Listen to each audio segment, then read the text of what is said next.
Everyone, this is Tim here from Your Six Studios. Today in this video, I'm going to show you how to increase the text size on your Tesla vehicle displayed.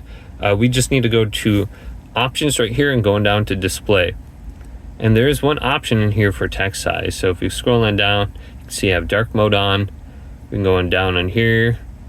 Here it is right here, text size. We have standard or large. Let's go to large and go to OK.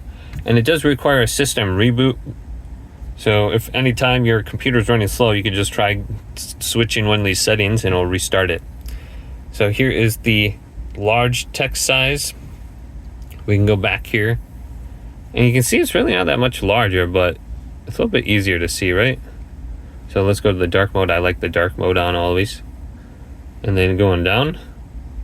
So it's a little bit bigger, a little bit easier to see. Not really. But go and just look at this as an option if you want a little bit bigger screen. Hopefully this video did indeed help you out.